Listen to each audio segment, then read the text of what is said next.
Assalamu alaikum.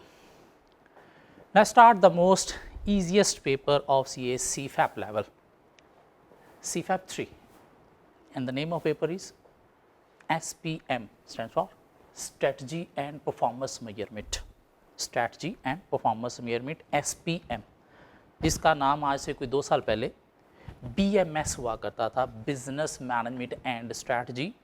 2 साल पहले ICAP ने इसका नाम चेंज करके कर दिया strategy and performance measurement. In fact इसके अंदर एक परफॉर्मेंस मेजरमेंट का एक नया एरिया ऐड किया गया है। कितना एरिया? जस्ट 2 चैप्टर ऐड किए गए हैं और उसके बाद पेपर का नाम चेंज कर दिया गया। ऐसा कोई मेजर चेंज नहीं आया पेपर के अंदर।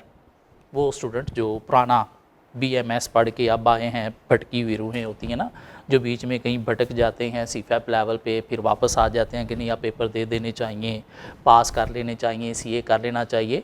तो अगर उनको पुराने पेपर का पता है BMS का, तो अब इसका नाम SPM है। और SPM में क्या है, सिर्फ 2 नए चैप्टर ऐड हुए हैं, बाकी सारा का सारा आलमोस्ट सिलेबस वही है। मीन कोई 5-7% जो है वो चीज़ें एलिमिनेट हुई और 2 नए चैप्टर ऐड हुए। पहले भी 20 चैप्टर होते थे, अब भी इसके 20 चैप्टर ही हैं। सो देखते हैं कि क्या है SPM का सिलेबस, कितने चैप्टर हैं इसके अंदर, और उन चैप्टर की कुछ वेटेज की बात करते हैं कि एग्जामिनेशन पॉइंट ऑफ व्यू से हर चैप्टर की क्या वेटेज है और हमें किन चैप्टर को ज़्यादा इम्पोर्टेंस देनी चाहिए। जी, SPM के अगर हम सिलेबस को देखें तो ICAP ने SPM का सिलेबस कोई 5 ग्रिड्स में डिवाइड कर दिया है।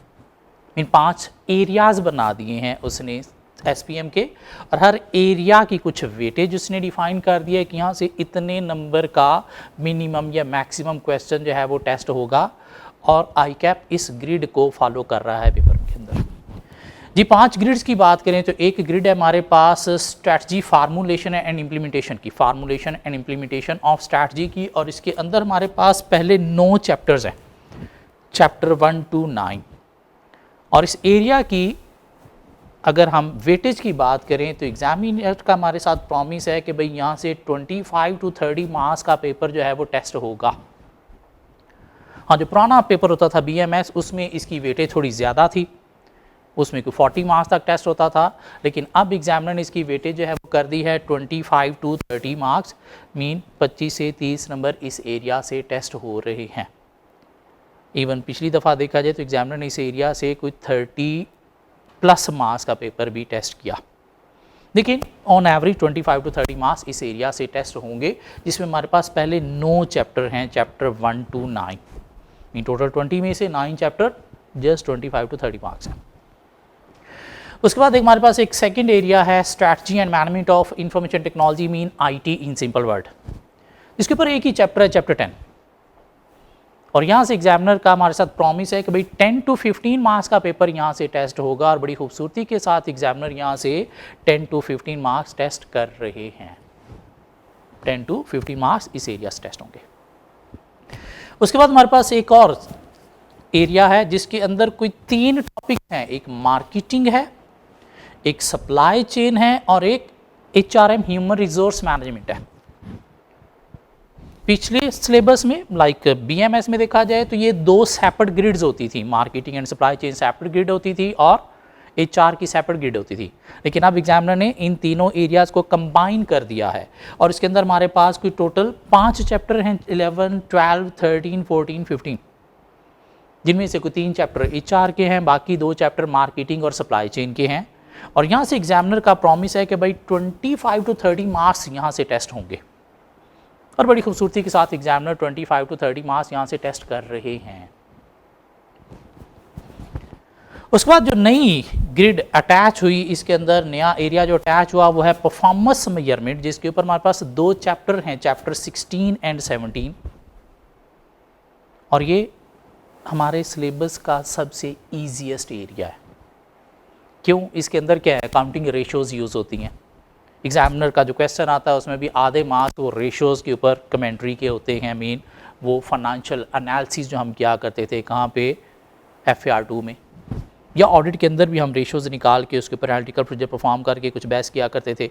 उसी तरह की बहस यहाँ से भी, लेकिन decision making point of view से करेंगे। बाकी रेशोज़ वही कैलकुलेट करनी है, वही सेल ग्रोथ निकालनी है, जीपी मार्जिन निकालना है, प्रॉफिट मार्जिन निकालना है, रिटर्न ऑन कैपिटल एम्प्लॉयड है, करंट रेशो है, लिक्विडिटी रेशो है, इंटरेस्ट कवर रेशो है, गेयरिंग है, तो वही रेशोज़ यहाँ पे यूज़ होंगी। साथ कुछ टॉपिक्स और भी आएंगे, मीन थोड़े कुछ मॉडल्स भी आएंगे। 2 चैप्टर हैं और यहाँ पे वेटेज एग्जामिनर ने अच्छी खासी दे दी है 15 to 25 मार्क्स। मीन ये इजी मार्क्स है और अगर जितनी ज़्यादा यहाँ से मार्क्स का क्वेश्चन टेस्ट होगा उतना ही पेपर पास करना आपके लिए इजी हो जाएगा। इसलिए दुआ करनी है कि यहाँ से पूरे 25 मार्क्स टेस्ट हों। और पास में भी एग्जामिनर ने रिसेंट अटैम्प्ट्स में यहाँ से 2-2 क्वेश्चन 25 मार्क्स मिला के टेस्ट किए हैं। लाइक एक 10 नंबर का क्वेश्चन, एक 15 नंबर का क्वेश्चन, एक 12 नंबर का, फिर एक 13 नंबर का, इस तरह से टेस्ट किए हैं और ये पेपर पास करने के लिए बहुत इंपॉर्टेंट एरिया। और उसके बाद हमारे पास एक और 5वां एरिया है ethics and CSR। Ethics, course of ethics हमने पढ़े, कहाँ पे? ऑडिट में। कुछ हमने थ्रेट्स ऑन इंडिपेंडेंस पढ़े, लेकिन सिर्फ एथिक्स नहीं, यहाँ पे कुछ और मॉडल्स भी हैं, CSR, कॉर्पोरेट सोशल रिस्पॉन्सिबिलिटी से रिलेटेड, और इसके ऊपर हमारे पास 3 चैप्टर हैं, चैप्टर 18, 19, 20। और यहाँ से एग्जामिनर का प्रॉमिस है भाई 10 to 15 मार्क्स का पेपर यहाँ से टेस्ट होगा और नॉर्मली एग्जामिनर यहाँ से 15 नंबर का पक्का एक क्वेश्चन टेस्ट करते ही आ रहे हैं। सो ये हमारा सिलेबस है। मीन पहले 9 चैप्टर जो हैं वो हमारा formulation implementation of strategy, mean strategy का एरिया है 25 to 30 मार्क्स। एंड देन हमारे पास IT का एक चैप्टर है, चैप्टर 10 to 15 मार्क्स। और उसके बाद हमारे पास मार्केटिंग, सप्लाई चेन और HRM का एरिया है जहाँ पे 5 चैप्टर हैं 25 to 30 मार्क्स। परफॉर्मेंस मेजरमेंट का एरिया है 16, 17 2 चैप्टर हैं 15 to 25 मार्क्स। और एथिक्स एंड CSR का एरिया है जहाँ से हमारे पास 10 to 15 मार्क्स टेस्ट होते हैं। इसमें से पेपर पास करने के लिए मीन 100 मार्क्स का हमारा टोटल पेपर होता है, तो ये पेपर भी 100 मार्क्स का है। और पेपर पास करने के लिए हमें मिनिमम कितने मार्क्स चाहिए? 50 मार्क्स चाहिए। क्या ख्याल है, कितने मार्क्स चाहिए? 50 मार्क्स चाहिए। अब 50 मार्क्स लेने कैसे हैं? पेपर की अगर हम बात करें तो आज से 2 साल पहले पेपर आप ये कहें कि कोई 70% सिनेरियो बेस्ड होता था, बाकी कोई 25% स्ट्रेट फॉरवर्ड चीज़ें भी आ जाया करती थी। मीन कुछ नॉलेज स्ट्रेट फॉरवर्ड लिखना भी आ जाया करता था, हेडिंग्स को बस रटा लगाए हुए तो हेडिंग लिख दी, बस आंसर पक्का हो गया। अब सारा का सारा पेपर आ रहा है सिनेरियो बेस्ड। मीन आपको नॉलेज जो है वो अप्लाई करना है केस स्टडीज़ के ऊपर, सिनेरियो के ऊपर, और सेल्फ राइटिंग मीन खुद से आपको आंसर अपनी वर्डिंग में लिखना है। मीन रटा शटा इस पेपर के अंदर नहीं रह गया। हाँ, रटा आपको क्या करना होगा, हेडिंग्स को थोड़ा सा रटा लगाना पड़ेगा कि हेडिंग के क्या क्या है, एक टॉपिक के अंदर 5 हेडिंग के नाम क्या हैं वो आपको थोड़ा लर्न करना पड़ेगा। लेकिन कॉन्सेप्चुअल हो गया पेपर। मीन आपको एक सिनेरियो दिया जाएगा, उसके ऊपर आपको क्या करना है, एनालिसिस परफॉर्म करने हैं, उसके ऊपर आपको मॉडल अप्लाई करना है। तो ये पेपर है।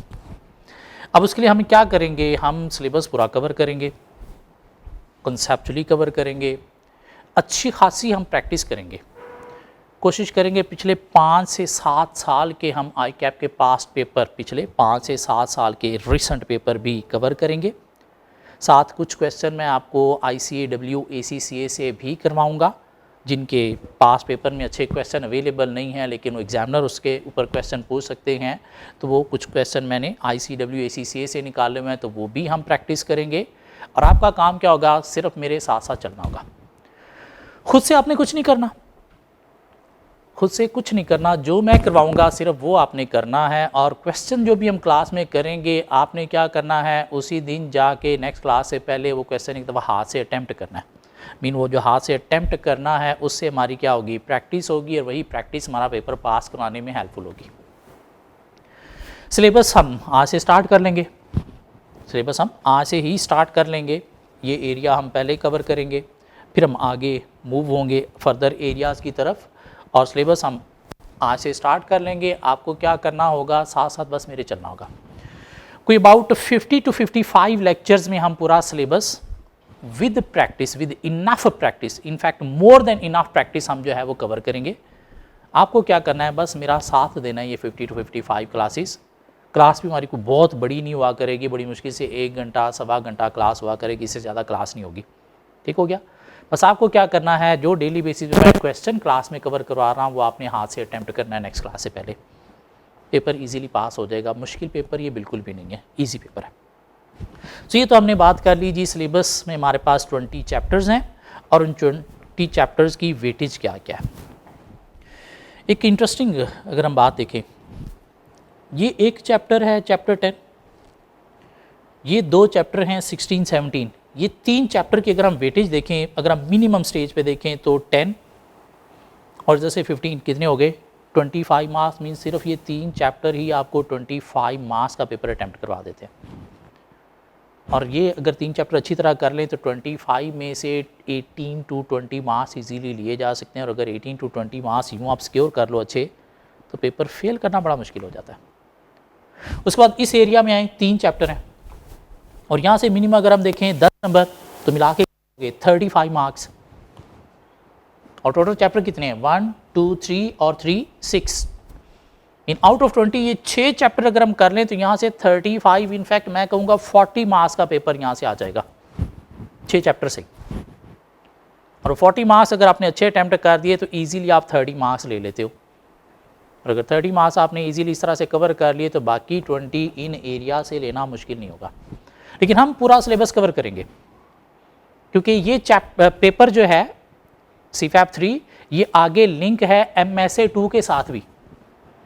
हाँ, ये पीछे से लिंक है, कहाँ से, कैफ लेवल से कहाँ से लिंक है, ये कैफ 6 MFA के साथ। इनफैक्ट ये जो एरिया है स्ट्रेटजी फार्मूलेशन इम्प्लीमेंटेशन वाला, इसके पहले कोई 5-6 चैप्टर जो हैं ये लिंक हैं MFA के साथ और आप वहाँ से अच्छा खासा नॉलेज लेके आए हो। इनफैक्ट वर्डिंग भी वही यहाँ पे रिपीट हुई है SPM की बुक में भी। ये पहले 5-6 चैप्टर बिल्कुल ज़ीरो नहीं है आपके लिए, ये आपने ऑलरेडी किए हुए हैं। इधर एथिक्स बिल्कुल ज़ीरो नहीं है, यहाँ पे आपने कुछ चीज़ें कवर की हुई हैं। यहाँ पे चैप्टर 16, 17 बिल्कुल ज़ीरो नहीं है, आपको ऑलरेडी रेशोज़ का, फाइनेंशियल एनालिसिस का नॉलेज है, ये भी आपने FAR 1, FAR 2 में किया हुआ है। इन पूरा पेपर आपको कि 100% आपके लिए न्यू है तो ऐसा नहीं है। ये IT का चैप्टर है तो IT का चैप्टर एक MFA में भी था, वहाँ से भी आपने कुछ चीज़ें इसकी लर्न की हुई हैं। इन पेपर मुश्किल नहीं है, आप कहो कि कुछ 30% आपने ऑलरेडी चीज़ें इसकी कवर की हुई हैं कैफ लेवल पे, बाकी कुछ 70% चीज़ें आपने यहाँ पे कवर करनी है। मीन ऐसे नहीं है कि इसका बिल्कुल पीछे कोई लिंक नहीं है, आपको नॉलेज नहीं होगा, नहीं, बिल्कुल नई चीज़ें नहीं है आपके लिए, आपको नॉलेज इनका है, कॉन्सेप्ट कुछ चीज़ों के हैं, बस आगे उस कॉन्सेप्ट को हमने फर्दर अप लेवल पे बिल्टअप करना है। सो स्टार्ट हम करेंगे कहाँ से, यहाँ से, इस एरिया से। पहले ये एरिया कवर करेंगे और आगे जो आपका MSA 2 है, MSA 2 वहाँ पे ये 2 एरियाज़ और एक ये परफॉर्मेंस मेजरमेंट का एरिया, ये 3 एरियाज़ आपके MSA 2 में लिंक होंगे। इनफैक्ट मैं ये 3 एरियाज़ आपको इस तरह से करवाऊंगा कि आपका आधा MSA 2 भी इसी पेपर में कवर हो जाएगा, क्योंकि MSA 2 जो है वो कम्बिनेशन है किसका, CFAP 3 SPM का, BFD का और साथ थोड़ा सा पोर्शन टैक्स का। सो ये पेपर पढ़ लो अच्छी तरह से, उसके बाद BFD और टैक्स पढ़ के MSA 2 बगैर पढ़े जाके पेपर दे देना, पास हो जाएगा। मतलब इस पेपर में हम इस तरह से चीज़ें कवर करेंगे कि आधा आपका MSA 2 भी कवर हो जाएगा। कुछ क्वेश्चन भी आपको उस लेवल पे मैं करवा दूंगा MSA 2 के लेवल पे, ताकि वो भी ऑटोमेटिकली कवर हो जाए और ये चीज़ें और इजी हो जाएगी आपके लिए। सो ये हमारे पास सिलेबस है। अगर हम सिलेबस की और थोड़ा सा डेप्थ में जाएं, देखें कि 20 जो चैप्टर्स हैं वो 20 चैप्टर्स के नाम क्या क्या हैं, तो वो हमें ये एक लिस्ट मिल जाएगी। पहले 9 चैप्टर्स हैं हमारे पास स्ट्रेटजिक फार्मूलेशन के ऊपर, चैप्टर 10 IT का, 11 to 15 मार्केटिंग HR के ऊपर, 16, 17 2 चैप्टर हमारे पास हैं किस चीज़ के, परफॉर्मेंस मेजरमेंट के, और 18, 19, 20 3 चैप्टर हमारे पास एथिक्स और CSR के हैं। इनके नाम अभी देखने की ज़रूरत नहीं है, जब हम पढ़ेंगे साथ साथ तो चीज़ें कवर होती चली जाएंगी। हम आज से ही सिलेबस अपना स्टार्ट कर देंगे और ये पहले एरिया से स्टार्ट करेंगे। और इसमें ये जो चैप्टर 1 to चैप्टर 6 है ये हम कंबाइन स्टार्ट करेंगे। मीन हमारे जो पहले 12-15 लेक्चर्स होंगे वो चैप्टर 1 to 6 हमने कंबाइन स्टार्ट किया होगा, क्योंकि चीज़ें आपस में मॉडल इंटरलिंक्ड है लेकिन हैं डिफरेंट चैप्टर्स में। लाइक एक चैप्टर 2 में है तो उसके बाद मिलता जुलता एक मॉडल आपको चैप्टर 5 में मिलेगा। तो इसलिए 2 के साथ 5 का भी मैं मॉडल करवा रहा हूँ। मीन पहले 6 चैप्टर हम कंबाइन स्टार्ट करेंगे, कॉन्सेप्चुअली एक लिंक बना के मॉडल्स का चलेंगे, और उसके बाद क्या करूँगा मैं एक एक चैप्टर दोबारा से बुक से खोलेंगे और आपको आइडेंटिफाई करवाऊँगा कि ये चीज़ें हमने कर ली हैं, और जो रहती होंगी वो फिर हम 1 बाय 1 सारा कवर करेंगे। मीन चैप्टर 1 to 6 हम अभी से स्टार्ट करेंगे और कंबाइन स्टार्ट करेंगे, मीन मिक्स लेके चलेंगे और बाद में इनको डिफ्रेंशिएट करेंगे, और पहले 12-15 लेक्चर हमारे इन्हीं के ऊपर चलेंगे। फिर हम आगे चलेंगे फर्दर एरियाज़ की तरफ, आहिस्ता आहिस्ता मूव होंगे, और 50 to 55 लेक्चर्स में हमने ये सिलेबस अपना कवर करना है। ये अगर हम पास पेपर को देखें, जो 5 एरियाज़ हैं हमारे पास, उसमें अगर हम पास्ट पेपर्स को देखें तो एग्जामिनर ने किस तरह से इसकी डिवीजन की हुई है। पहला एरिया जहाँ से एग्जामिनर का प्रॉमिस है भाई 25 to 30 मार्क्स का पेपर टेस्ट होगा। जून 21 तक जो है एग्जामिनर यहाँ से 40 मार्क्स का पेपर टेस्ट करते थे, तो ये देखो 38, 38, 39, 35, 36 में बड़ी खूबसूरती के साथ 35 to 40 मार्क्स एग्जामिनर यहाँ से टेस्ट करते आए। अब इसकी वेटेज होगी है कितनी, 25 to 30 मार्क्स, और दिसंबर 21 से देखें 24, 19, यहाँ से वेटेज थोड़ा 25 से भी नीचे ले गया 17 पे, और अभी जून 2023 में एग्जामिनर ने क्या किया, 34 मार्क्स इस एरिया से टेस्ट कर लिया। आईटी देखें तो एग्जामिनर पहले इसकी वेटेज पुराने सिलेबस में होती थी 15 to 20 मार्क्स, तो एग्जामिनर 17, 18, 15, 18 यहाँ तक टेस्ट कर रहा था।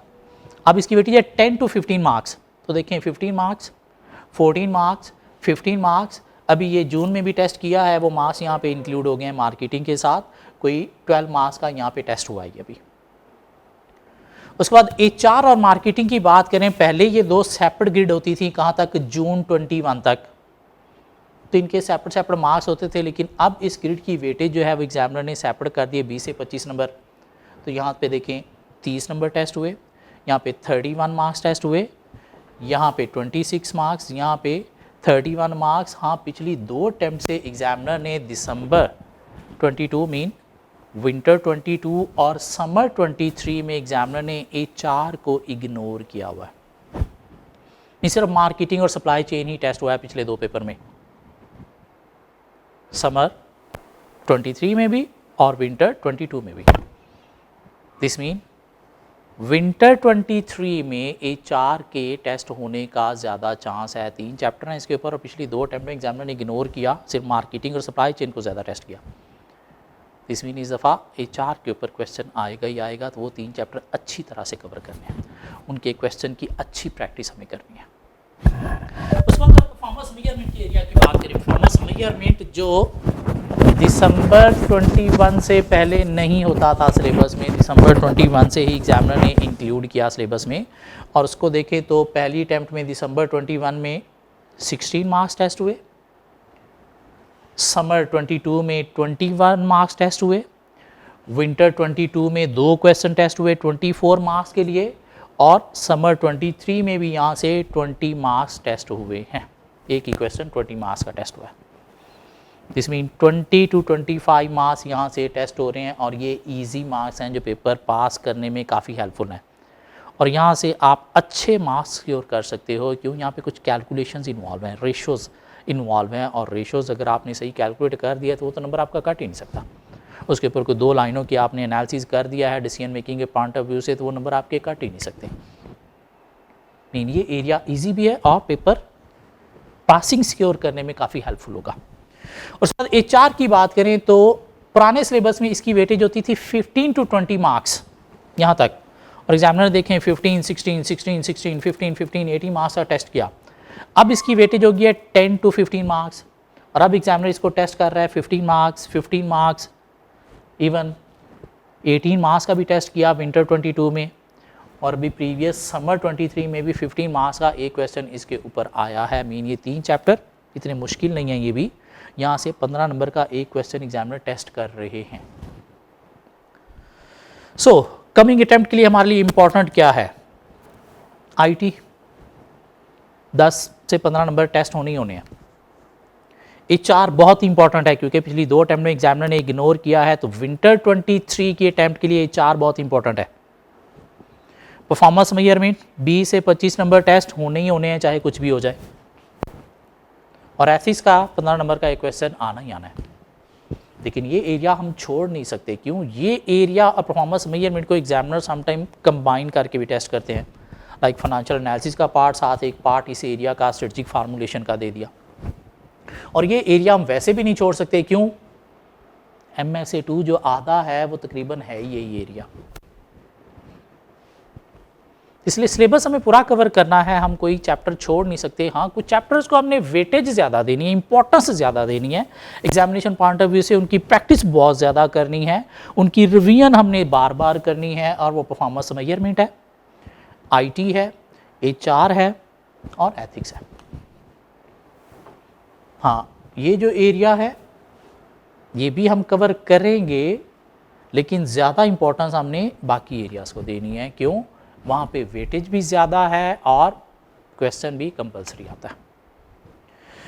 जी, क्या किया हमने? सिलेबस को देख लिया, ग्रिड अपनी देख ली, वेटेज किस एरिया की कितनी है, 5 एरियाज़ हमारे पास, strategic formulation, IT, marketing, HR, performance measurement, ethics and CSR, और पास पेपर का एनालिसिस हमने देख लिया कि क्या क्या चीज़ें हमारे पास। अब अगर हम थोड़ी सी बातें करें कि स्टूडेंट ये पेपर फेल क्यों कर बैठते हैं, ताकि वो रीज़न हमारे साथ नहीं होनी चाहिए ना, क्या ख्याल है जी? इस पेपर फेल करने की रीज़न क्या है? Lack of concept. अगर आपको मॉडल का प्रॉपर कॉन्सेप्ट नहीं है, एक होता है मॉडल का कॉन्सेप्ट और हमें मॉडल की हेडिंग्स क्या है, एक होता है कॉन्सेप्ट ये मॉडल है क्यों, ये मॉडल किन सिचुएशंस में अप्लाई होगा। इधर हमने कंपनी के अंदर का एनालिसिस करना है तो कौन सा मॉडल अप्लाई होगा, कंपनी के बाहर का एनालिसिस करना है तो कौन सा मॉडल अप्लाई होगा, कंपनी के बाहर का छोटा सिर्फ अपनी इंडस्ट्री तक एनालाइज करना है तो कौन सा मॉडल अप्लाई होगा, नहीं हमने पूरे कंट्री लेवल को एनवायरनमेंट को एनालाइज करना है तो कौन सा मॉडल अप्लाई होगा, नहीं हम अपने एग्जिस्टिंग कंट्री को एनालाइज करना चाहते हैं तो कौन सा मॉडल अप्लाई होगा, किसी नए कंट्री को एनालाइज करना है तो कौन सा मॉडल अप्लाई होगा। ये कॉन्सेप्ट ज़रूरी है। सिर्फ मॉडल, उसकी जो 5 हेडिंग है, 6 हेडिंग्स हैं, वो नहीं, ये मॉडल है क्यों, कहाँ पे अप्लाई होना है, किन सिचुएशन में अप्लाई होना है, मॉडल की रीज़न क्या है, क्यों ये मॉडल बना है, क्यों हमारे सिलेबस में है, ये कॉन्सेप्ट होना ज़रूरी है। क्योंकि अब एग्जामिनर क्वेश्चन दे रहे हैं सिनेरियो बेस्ड, उसके अंदर आपको मॉडल नहीं कह रहे ये मॉडल अप्लाई करें, सिनेरियो दे रहे हैं और आपको कहते हैं इसे एनालाइज करें, तो आपने देखना है। अब वो इंटरनल एनालिसिस ने मांगा है तो उसके लिए कौन सा मॉडल है, वैल्यू चेन। एक्सटर्नल एनालिसिस ने मांगा है तो उसके लिए कौन सा मॉडल है, पेस्टल है, 5 फोर्सेस है, स्वॉट भी अप्लाई किया जा सकता है एक्सटर्नल एनालिसिस के ऊपर, पोर्टर डायमंड मॉडल भी है हमारे पास, वो भी अप्लाई करना है। तो वो देखना पड़ेगा कि हमने मॉडल कौन सा अप्लाई करना है, और वो चीज़ें हम सीखेंगे प्रैक्टिस से। इस तरह के क्वेश्चन आपको करवाऊंगा जहाँ पे मॉडल का नाम नहीं है, क्वेश्चन के अंदर रिक्वायरमेंट में मॉडल का नाम नहीं दिया, लेकिन आपको एनालिसिस करना है, मॉडल को अप्लाई करना है और कौन सा अप्लाई करना है, ये कॉन्सेप्ट होना ज़रूरी है। तो ये एक रीज़न है फेलियर की स्टूडेंट प्रॉपर मॉडल ही नहीं पिक कर पाते। और कुछ ऐसे बादशाह होते हैं कि मॉडल तो छोड़े, उनको मॉडल का ही नॉलेज नहीं होता, उसकी 5 हेडिंग का ही नहीं पता होता। तो ये चीज़ें प्रैक्टिस से कवर होंगी। कुछ स्टूडेंट बहुत सियाने बनते हैं, उनके कुछ सीनियर बहुत अच्छे मिल जाते हैं उनको, जो बताते हैं कि बस तू ये 5 चैप्टर कर ले, बस ठीक है, बाकी छोड़ दे, तो इसी से पास हो जाएगा। मीन सिलेबस पूरा कवर नहीं करते, तो ये हरकत नहीं करनी। क्यों? सिलेबस पूरा नहीं कवर करके गए तो आपने सपोज 70 मार्क्स का पेपर अटैम्प्ट किया तो उसे 50 नंबर लेना मुश्किल है। क्यों? हमारी एक बदकिस्मती है कि हम गोरों के घर पैदा नहीं हुए। मीन हमारी अंग्रेज़ी का वो लेवल नहीं है कि हम जितना लिखें उतने नंबर ले लें। हमारी अंग्रेज़ी का ये लेवल है कि हम जितना लिखें हमें उससे आधे नंबर मिलते हैं। तो इसलिए 100 मार्क्स का पेपर अटैम्प्ट करना ज़रूरी है, फिर जाके 50 मिलेंगे। क्यों? अंग्रेज़ी का लेवल भी हमारा बहुत आला है ना, पीछे हमारी स्कूलिंग बहुत अच्छी है, क्या ख्याल है, उस वजह से हमारी अंग्रेज़ी गंदी है। और ये पेपर अब रटा तो है नहीं कि आप रटा लिखो हूबहू, चलो जी मार्क्स आप पूरे पूरे ले लोगे, नहीं। अब आपको खुद से लिखना है, और ख़ुद से लिखने के लिए पूरा 100 मार्क्स का पेपर अटैम्प्ट करना है, 90 मार्क्स का पेपर अटैम्प्ट करना है, फिर जाके 50 एक्सपेक्ट करोगे। क्यों? बदकिस्मती, अंग्रेज़ी का लेवल, गोरों के घर पैदा नहीं हुए। इसलिए प्लीज़ सिलेबस पूरा कवर करना है, नहीं कवर पेपर देने नहीं जाना, नहीं पंगा लेना। इस रिस्क में नहीं पढ़ना कि सिलेबस कवर नहीं है, मैं चलो ट्राई कर लेता हूँ, फ़ायदा क्या है अटैम्प्ट लगवाने का। सिलेबस पूरा कवर करके नेक्स्ट में दे लेना, इसमें देना तो सिलेबस पूरा कवर करके जाना है, सिलेबस ही नहीं कवर करना, उसकी रिवीजन भी करनी है। जी तीसरी रीज़न है लैक ऑफ प्रैक्टिस, स्टूडेंट की प्रैक्टिस नहीं होती क्वेश्चंस की। टॉपिक कवर किए होते हैं, बुक कवर की होती है, नॉलेज सारा होता है, लेकिन पास पेपर की प्रैक्टिस नहीं की होती, या पास पेपर के क्वेश्चन देखे होते हैं, सिर्फ रीड किए होते हैं, हाथ से अटेम्प्ट नहीं किए होते। और पेपर में जब पेन उठाते हैं तो वर्डिंग नहीं मिल रही होती, क्या लिखूँ मैं, स्टार्ट कहाँ से करूँ, और इसको ऊपर मैंने बात अंग्रेजी कैसे, सेंटेंस कैसे बनाना है, वो कैप नहीं मिल रही होती आपको। तो रिटन प्रैक्टिस बहुत ज़रूरी है, प्रैक्टिस बहुत ज़रूरी है, पास पेपर की प्रैक्टिस बहुत ज़रूरी है, पास पेपर से बियॉन्ड क्वेश्चंस की प्रैक्टिस भी ज़रूरी है, जो मैं आपको कराऊंगा ACC या ICW के। No written work, student paper से पहले कुछ रिटन काम नहीं करके गया, मीन क्वेश्चन को हाथ से अटेम्प्ट करके नहीं गया, जाके पहली दफ़ा पेन उठाया है पेपर के अंदर और पहली ही दफ़ा पेन उठाते ही पता नहीं चल रहा होता क्या लिखना है, पहली 2 लाइन लिखता है, फिर गीची मीची कांटे मारता है, फिर दोबारा लिखता है, फिर भी तसल्ली नहीं हो रही होती। क्यों? पहले लिखा ही नहीं आपने पेपर में जाने से पहले। पेपर में जाने से पहले हमने लिखने हैं, क्वेश्चन अटैम्प्ट करने हैं, जिससे एक आइडिया मिलेगा किस तरह की रिक्वायरमेंट हो तो इसको कैसे आंसर करना है। ये 5 नंबर की रिक्वायरमेंट का आंसर मैंने कितना देना है, ये 10 नंबर की रिक्वायरमेंट का आंसर मैंने कितना देना है, ये हम सीखेंगे ड्यूरिंग क्लास। तो रिटर्न वर्क करना है हमें, सिर्फ पेपर पढ़ के नहीं, लिख के पास करना है। क्यों? आगे जाके आपने लिखना है भाई, सुनाना नहीं है। क्या कहला है? लिखना है, सुनाना नहीं है, बल्कि अब तो पेपर कंप्यूटराइज्ड हो गया, अब तो आपको कंप्यूटर पर टाइप करना है। क्या ख्याल है? वो लिखना भी अब पेपर पे नहीं, कंप्यूटर पे लिखना है। वो स्पीड नहीं होती कुछ स्टूडेंट्स की, उसकी वजह से पेपर कंप्लीट नहीं होता। तो प्लीज़ वो अब आपको कंप्यूटर पे टाइपिंग करनी है, लिखना है चीज़ों को, आंसर को प्रैक्टिस करना है कंप्यूटर पे टाइप करके। फिर मसला क्या है? Lack of revision, specially online student का ये बहुत बड़ा मसला है कि रेगुलरली लेक्चर कवर नहीं करते, इरेगुलरिटी। वीक में 3 लेक्चर है, वो भी कवर नहीं करते। क्यों? ये पहले 3 दिन ना कवर किए तो आखिरी 3-4 दिन है मेरे पास, उसमें कवर कर लूँगा। आखिरी 3 दिन में भी ना हुआ, चलो संडे पड़ा, मैं संडे को तीनों कवर कर लूँगा, लेकिन अगर संडे को भी कोई पंगा पड़ गया, कहीं कोई आपकी बिजी रूटीन बन गई तो नहीं कवर होंगे। और होता क्या है, आखिरी मंथ में आपके पास कोई 30-35 लेक्चर पेंडिंग पड़े होते हैं, हो जाते हैं आखिरी मंथ में, छुट्टियाँ लेके 30-35 लेक्चर कवर हो जाते हैं, लेकिन उनकी लर्निंग नहीं हो पाती। देखो एक चीज़ मैंने एक दिन पढ़ाई है ना, तो उससे अगली चीज़ मैंने उसी के साथ लिंक करते हुए नेक्स्ट लेक्चर में पढ़ा रहा था, उसी लेक्चर में समटाइम मैं नहीं पढ़ाता। क्यों? पहले ये चीज़ प्रॉपर्ली माइंड में एब्जॉर्ब हो ले, फिर उसके बाद नेक्स्ट चीज़ दूंगा। मीन एक चीज़ को एब्जॉर्ब करने में थोड़ा टाइम लगता है, और वो कुछ 24 घंटे का टाइम नेक्स्ट लेक्चर तक मैं खुद देता हूँ, ताकि ये एब्जॉर्ब होगी तो फिर नेक्स्ट में ये चीज़ मैंने करवानी है, ताकि उसके साथ लिंक फिर वो क्लियर हो जाएगा। तो आप 2-3 लेक्चर इकट्ठे ले तो लोगे, लेकिन उतना अच्छा उनको एब्जॉर्ब नहीं कर पाओगे। 3-4 लेक्चर एक दिन में ले तो लोगे, लेकिन उसका काम नहीं कर पाओगे, उसकी प्रैक्टिस नहीं कर पाओगे, तो वो लेक्चर लेने का भी फ़ायदा कुछ नहीं होगा। इसे प्लीज़ कोशिश करनी है ऑनलाइन वालों, अगर तो ऑनलाइन का डिसीजन लिया है, अब तो ऑब्वियसली CFAP सारे स्टूडेंट ज़्यादातर ले ही ऑनलाइन रहे हैं, फिजिकल क्लासेस में तो कोई आता ही नहीं है, इसलिए मैंने भी ये ऑनलाइन रखा हुआ है। क्योंकि फिजिकल क्लासेस में 5-7 स्टूडेंट होते हैं, वो 5-7 में से भी 1-2 गायब होते हैं, तो ज़्यादातर ऑनलाइन में है। तो ऑनलाइन स्टूडेंट के साथ ये बहुत बड़ा मसला है कि आपको कमिटमेंट शो करनी है, अपने आप के साथ लड़ना है। CA करने के लिए एक चीज़ आपको बता दूं, स्टडी प्रायोरिटी आपकी होनी चाहिए। अगर स्टडी प्रायोरिटी नहीं है, प्रायोरिटी आप किसी चीज़ को और दे रहे हो, तो तुमसे ना हो पाएगा CA। इसलिए प्लीज़ थोड़ा टफ रूटीन है ड्यूरिंग आर्टिकल, बहुत मुश्किल होता है मैनेज करना। 7-8 घंटे एक फर्म के अंदर मगजमारी करके आके लेक्चर लेना बहुत मुश्किल होता है, और स्पेशली इतना बोरिंग सब्जेक्ट थ्योरी का लेक्चर लेना और उसको कवर करना बहुत मुश्किल होता है। लेकिन अपने आप को आपको प्रिपेयर करना पड़ेगा, इसके लिए विलिंगनेस शो करना पड़ेगी, कमिटमेंट शो करना पड़ेगी, अपने आप को मनाना पड़ेगा कि ये करना है, इसके बिना चारा नहीं है। तो प्लीज़ रेगुलर बेसिस पे लेक्चर कवर करना है पूरा सेमेस्टर, ताकि मंथ बिफोर एग्ज़ाम आपके पास पेंडिंग लेक्चर नहीं, सिर्फ और सिर्फ रिवीजन होनी चाहिए और कुछ नहीं। और वो रिवीजन करके अगर पेपर देने जाओगे तो पेपर फेल नहीं हो सकता। पेपर फेल क्यों होता है? जब आपने सिर्फ लेक्चर कवर किए, सिलेबस कवर किया, रिवीजन की ही नहीं।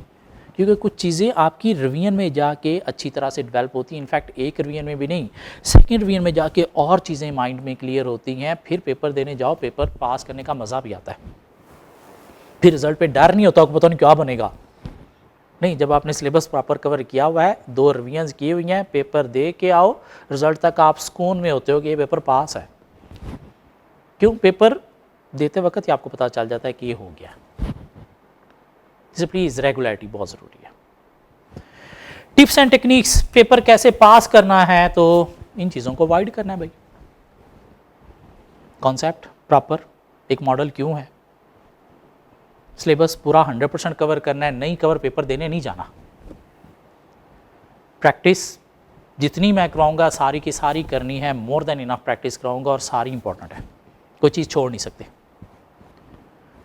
रिटर्न प्रैक्टिस करके जानी है। एक क्वेश्चन एक क्लास में कवर किया है तो नेक्स्ट क्लास से पहले प्लीज़ कोशिश करनी है उसको हाथ से अटेम्प्ट करना है, हो सके तो मुझे दिखा देना है ताकि मैं देख सकूं कि एग्जामिनर लेवल का आप लिख रहे हो या नहीं लिख रहे। सिर्फ अपनी तसल्ली नहीं, मेरी भी तसल्ली थोड़ी करवा लो ताकि एग्जामिनर की भी तसल्ली हो जाए आपके आंसर देख के बाद में। क्या ख्याल है? इसके अलावा रिवीजन मस्ट है, रिवीजन मस्ट है। सिर्फ सिलेबस नहीं कवर करना, सिलेबस मेरे साथ कवर करो मंथ बिफोर एग्ज़ाम, सिर्फ और सिर्फ रिवीजन हो। रिवीजन के बिना पेपर पास नहीं होता। और पेपर प्लीज़ पढ़ पढ़ के नहीं, हमने लिख लिख के पास करना है। प्लीज़ अपनी रूटीन बना लेनी है। अच्छा जी, हमारा सेशन ऑनलाइन चलेगा, फिजिकल नहीं है, ऑनलाइन चलेगा। ऑनलाइन में आपको एक व्हाट्सएप ग्रुप बना दिया जाएगा जिसमें सारे स्टूडेंट्स होंगे, बॉयज़ गर्ल्स सेपरेट ग्रुप्स होंगे। उसमें आप कोई भी क्यूरी है, कोई भी इशू है, वो मुझसे पूछ सकते हो। मुझसे कैसे क्वेश्चन करना है। हाँ, उस ग्रुप में अगर आप थोड़े शाय फील करते हो, शर्माते हो, तो उस ग्रुप में मेरा नंबर भी होगा, तो मुझे आप पर्सनल मैसेज भी कर सकते हो, मुझे कॉल भी कर सकते हो। उस पर आप मुझसे अपनी क्यूरी जो है वो डिस्कस कर सकते हो, रिजॉल्व कर सकते हो। ठीक हो गया? मैं आपके लिए अवेलेबल हूँ। हाँ, अगर कोई आप क्यूरी रेज़ करते हो, कोई फौरी में अगर रिप्लाई नहीं देता, हो सकता है कहीं बिज़ी हो, तो बाद में रिप्लाई ज़रूर दे दूँगा। अच्छा, सिलेबस हमारा स्टार्ट हो गया आज से हम चैप्टर 1 स्टार्ट कर रहे हैं और कोई 55 लेक्चर्स में हम कवर करेंगे। मंथ बिफोर एग्ज़ाम हमारा सिलेबस जो है वो कंप्लीट हो जाएगा। बस आपकी कोशिश होनी चाहिए कि रेगुलर बेसिस पे लेक्चर साथ साथ कवर करने हैं। अच्छा, लेक्चर्स हमारे क्या होंगे जी? हमारे लेक्चर अप टू डेट होंगे कमिंग अटेम्प्ट के लिए, 2024 अटेम्प्ट के लिए। आपको जो भी 23 विंटर के लिए, 24 के लिए आपको जो भी मटेरियल चाहिए वो अप टू डेट, आपको मटेरियल भी सारा अवेलेबल होगा और लेक्चर भी हमारे अप टू डेट होंगे। पुराने होंगे, नए होंगे, तो नए और पुराने लेक्चर्स का मिक्सचर होगा जिसमें हम जो भी लेटेस्ट सिलेबस है वो सारा कवर कर रहे होंगे। लेटेस्ट पास्ट पेपर अभी प्रीवियस अटेम्प्ट के जो हैं वो भी हम कवर कर रहे होंगे। मीन लेक्चर पुराने होंगे, नए होंगे, तो मिक्सचर होंगे। मीन कुछ लेक्चर पुराने अच्छे रिकॉर्ड किए हुए हैं और वही चीज़ें मैंने अब दोबारा भी पढ़ानी है वैसे ही, तो मैंने वो लेक्चर वैसे ही दे दिए हैं। हाँ, जहाँ पे नई चीज़ों की ज़रूरत है, लाइक नए पास पेपर आ रहे हैं, वो हमने कवर करने हैं, तो उसके नए लेक्चर्स हैं। ठीक हो गया? तो इस तरह से हम लेके चलेंगे, नए प्लस पुराने लेक्चर मिक्स चलेंगे और कमिंग अटैम्प्ट के लिए विंटर 23 या आगे 24 के अटैम्प्ट के लिए ये लेक्चर जो है वो अप टू डेट होंगे। ठीक हो गया? चलिए अब स्टार्ट करते हैं हम अपना चैप्टर 1 और उस तरफ चलते हैं। परफॉर्मेंस मेजरमेंट के सिर्फ हमारे पास 2 चैप्टर हैं, टोटल 2 चैप्टर हैं। बाकी सारा का सारा काम क्या है? स्ट्रैटेजी। क्या होती है strategy? What is strategy? What is strategy? Strategy क्या होती है? स्ट्रैटेजी क्या होती है? प्लानिंग। यह वो कहता है स्ट्रैटेजी क्या है? Line of action. स्ट्रैटेजी क्या है? Line of action. किस लिए? To achieve objective. ये कोई ऑब्जेक्टिव अचीव करने के लिए जो आपका लाइन ऑफ एक्शन है वो क्या है? स्ट्रैटेजी है कि मैंने ये काम करना है। किस लिए? ये ऑब्जेक्टिव अचीव करने के लिए। तो जो काम मीन एक्शन परफॉर्म करने हैं उसका लाइन ऑफ एक्शन मीन पहले क्या करना है, फिर क्या करना है, फिर क्या करना है, ऑब्जेक्टिव कैसे मीट होगा, वो जो आपका लाइन ऑफ एक्शन आपने डिफाइन कर लिया, मीन एक प्लान बना लिया, वो क्या है? स्ट्रैटेजी है। ठीक हो गया? ये कहते हैं स्ट्रैटेजी क्या है? Set of activities. स्ट्रैटेजी क्या है? सेट ऑफ एक्टिविटीज, मीन जो आपने एक्टिविटीज परफॉर्म करनी है उसका सेट, किस लिए? To achieve objective of the organisation. Mean एक ऑर्गेनाइजेशन की स्ट्रैटेजी का मतलब क्या है? Set of activities to achieve objective of the organisation. Mean organisation का ऑब्जेक्टिव मीट करने के लिए जो उसने अपना सेट ऑफ एक्टिविटीज डिफाइन किया है उसे हम क्या नाम देंगे? स्ट्रैटेजी है। क्या कहला कि क्या क्या करना है ऑब्जेक्टिव मीट करने के लिए, उस set of activities, line of action जिससे ऑब्जेक्टिव मीट होगा उसे क्या नाम देता है? स्ट्रैटेजी का। ठीक हो गया? इसी डेफिनेशन को थोड़ा और एक्सपैंड करें तो कहता है it must adopt its scope, resources and environmental changes in the long run.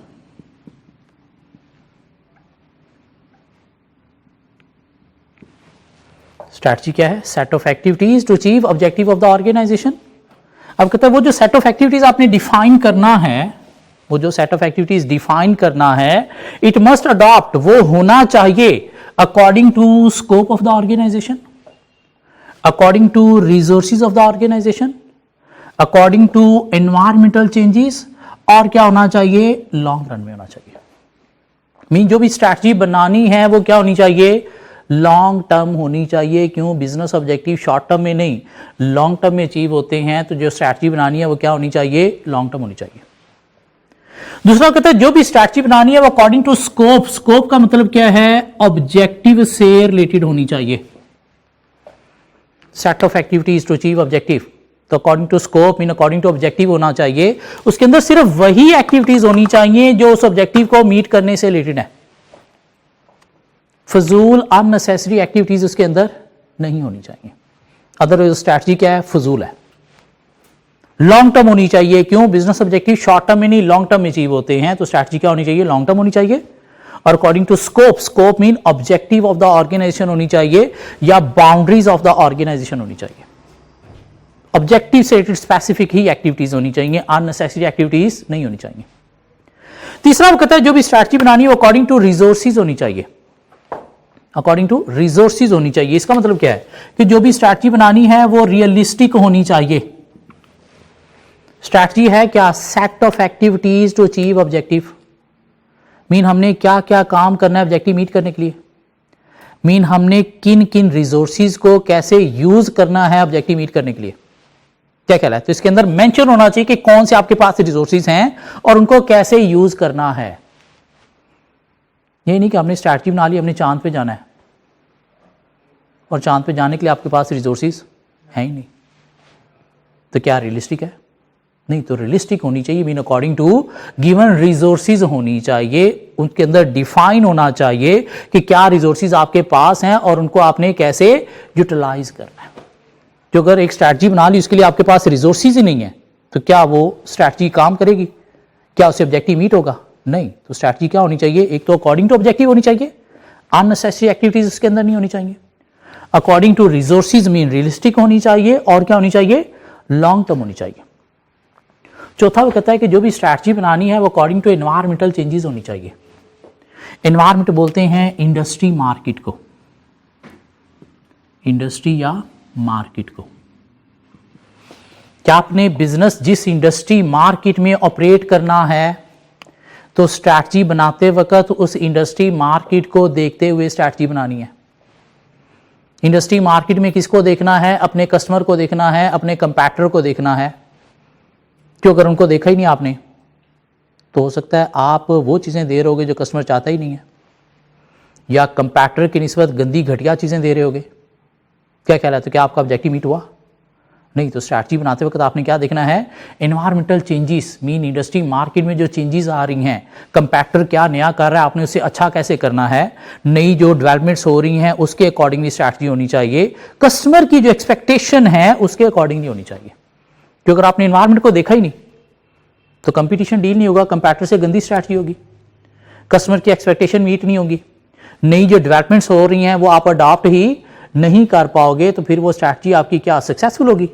नहीं, फेल हो जाएगी। तो स्ट्रैटेजी मतलब क्या है? Set of activities to achieve objective. Mean paper हमें सिखाएगा कि बिजनेस का ऑब्जेक्टिव मीट करने के लिए हमने वो सेट ऑफ एक्टिविटीज कैसे डिफाइन करना है। तो थोड़ा सा हम सीख रहे हैं कि वो सेट ऑफ एक्टिविटीज जो डिफाइन करना है ऑब्जेक्टिव मीट करने के लिए है, तो अकॉर्डिंग टू ऑब्जेक्टिव उसके अंदर सारी की सारी वही एक्टिविटीज होनी चाहिए जो ऑब्जेक्टिव मीट करने के लिए हैं। अननेसेसरी फजूल एक्टिविटीज नहीं होनी चाहिए। According to resources mean realistic होनी चाहिए। इसके अंदर मेंशन होना चाहिए आपके पास क्या रिसोर्सेज हैं और उसको कैसे यूटिलाइज करना है। कौन से resources? Human, physical, financial. Human mean बंदे, physical mean assets, financial mean पैसा। अगर नहीं है तो स्ट्रैटेजी के अंदर मेंशन होना चाहिए कि ये सेट ऑफ एक्टिविटीज चलाने के लिए हमें रिसोर्सेज कहां से फिर एक्वायर करने हैं, वो भी अंदर मेंशन होना चाहिए। मीन रियलिस्टिक होनी चाहिए, अनरियलिस्टिक नहीं। रिसोर्सेज के अकॉर्डिंगली चांद पे जाना है तो रिसोर्सेज होने चाहिए, फिर ही वो स्ट्रैटेजी काम करेगी और आपका ऑब्जेक्टिव मीट होगा। अगर रिसोर्सेज नहीं है तो ऐसी स्ट्रैटेजी का फिर फायदा नहीं है।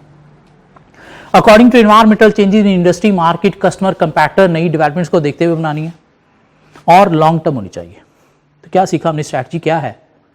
Line of action to achieve objective, set of activities to achieve objective. इसकी 4 कैरेक्टरिस्टिक्स हैं।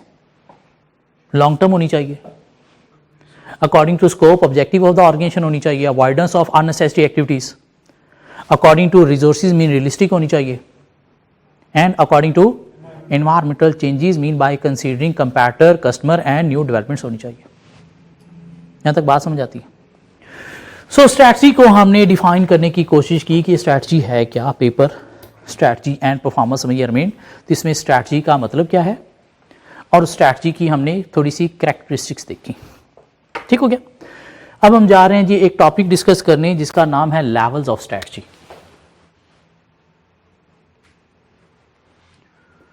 एक बिजनेस में को 3 लेवल पे स्ट्रैटेजीज प्रिपेयर की जाती है। एक को नाम दिया जाता है कॉर्पोरेट लेवल स्ट्रैटेजी, एक है बिजनेस स्ट्रैटेजी, एक है फंक्शनल स्ट्रैटेजी,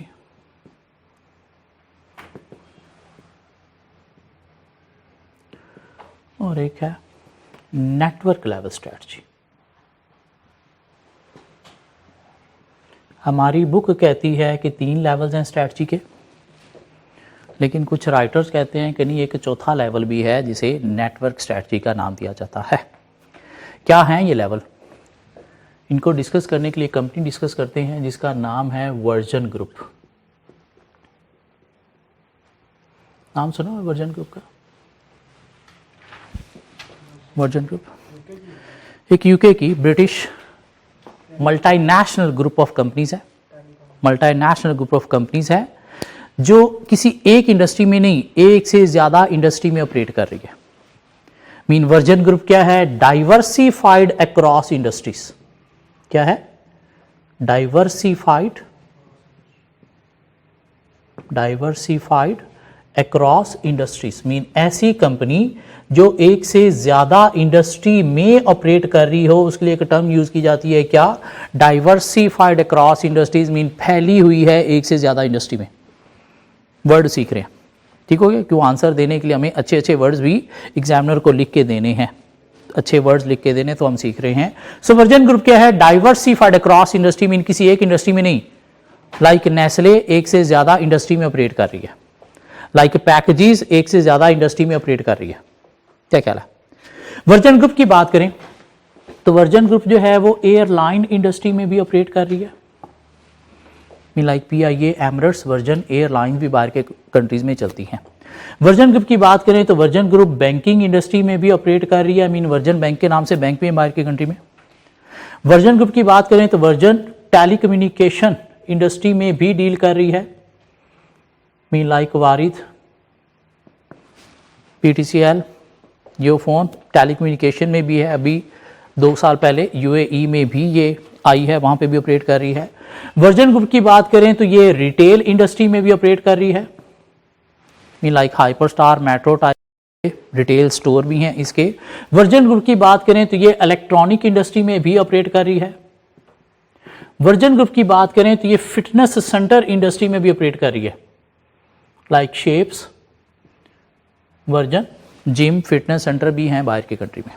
मीन किसी एक इंडस्ट्री में ऑपरेट नहीं कर रही, एक से ज्यादा इंडस्ट्री में ये कंपनी ऑपरेट कर रही है। मीन डाइवर्सिफाइड अक्रॉस इंडस्ट्री है। क्या कह रहा है दिस मीन वर्जन ग्रुप का कोई एक हेडक्वार्टर होगा। क्या ख्याल है? और ये सारे क्या होंगे? वर्जन ग्रुप के बिजनेस यूनिट जो डिफरेंट इंडस्ट्रीज में ऑपरेट कर रहे हैं। हाँ, ऐसा इसका कोई एक हेडक्वार्टर होगा जो ये डिसाइड करता होगा कि मुझे किस इंडस्ट्री में एंटर होना है, किस इंडस्ट्री से एग्जिट लेना है, किस इंडस्ट्री में इन्वेस्टमेंट करनी है, किस इंडस्ट्री से इन्वेस्टमेंट निकालनी है, कहां पे मुझे इन्वेस्टमेंट एक्सपैंड करनी है। कोई एक हेडक्वार्टर होगा। क्या ख्याल है? वो जो हेडक्वार्टर के डिसीजन है about which industry to enter and which industry to exit, उसे हम नाम देंगे कॉर्पोरेट स्ट्रेटजी का। Decision of the headquarter about which industry to enter and which industry to exit is called corporate level strategy.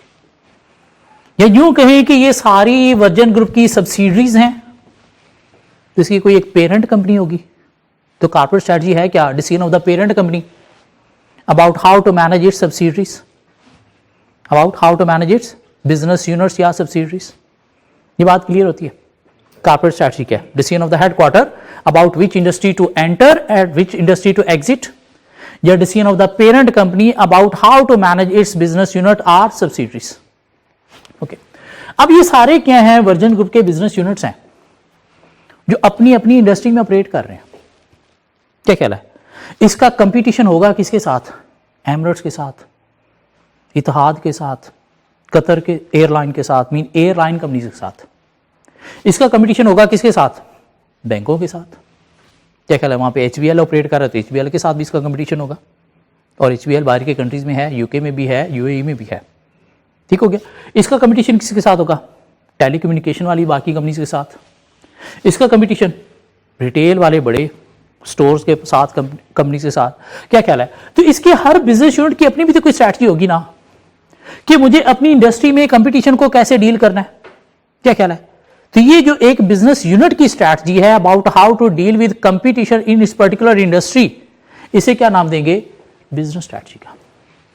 तो business strategy क्या है? Decision of a business unit, decision of a business unit about how to deal with competition in its particular industry. So corporate strategy क्या है? Decision of the headquarter about which industry to enter and which industry to exit. Business strategy क्या है?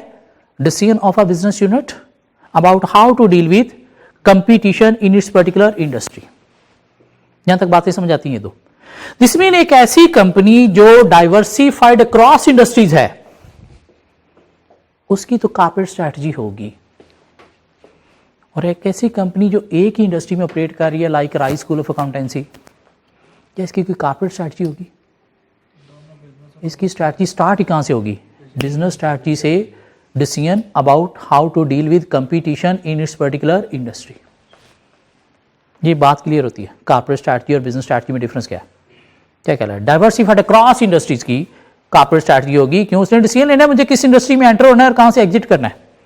और जो एक ही industry में operate कर रही है उसकी स्ट्रैटेजी क्या होगी? बिजनेस से स्टार्ट होगी about how to deal with competition in its particular industry. अब ये जो इसके डिफरेंट बिजनेस यूनिट्स हैं, इनके कुछ डिपार्टमेंट्स भी होंगे। एयरलाइन का क्या होगा? अपना कोई मार्केटिंग डिपार्टमेंट होगा, अपना फाइनेंस होगा, अपना HR होगा। उस तरह से बैंकिंग का अपना HR होगा, अपना मार्केटिंग होगा, अपना फाइनेंस होगा। टेलीकम्युनिकेशन का अपना मार्केटिंग, अपना HR, अपना फाइनेंस डिपार्टमेंट होगा। रिटेल का अपना परचेज डिपार्टमेंट होगा, सेल डिपार्टमेंट होगा, मार्केटिंग होगा, HR होगा, फाइनेंस होगा। क्या कहला है? इसके मार्केटिंग ने ये देखना है कि मुझे एयरलाइन इंडस्ट्री में मार्केटिंग कैसे करनी है। इसके मार्केटिंग ने ये देखना है कि मुझे टेलीकम्युनिकेशन में मार्केटिंग कैसे करनी है। क्या मार्केटिंग सेम है? नहीं, दोनों डिफरेंट नेचर की मार्केटिंग है। क्या कहला है? तो ये जो इनके डिफरेंट डिपार्टमेंट्स हैं, ये क्या है? इनके डिफरेंट फंक्शंस हैं। इनकी जो स्ट्रैटेजी है कि मुझे अपना फंक्शन बेस्ट वे में कैसे परफॉर्म करना है, इसे हम क्या नाम देंगे? फंक्शनल स्ट्रैटेजी का। Decision of a business department about how to perform its function properly.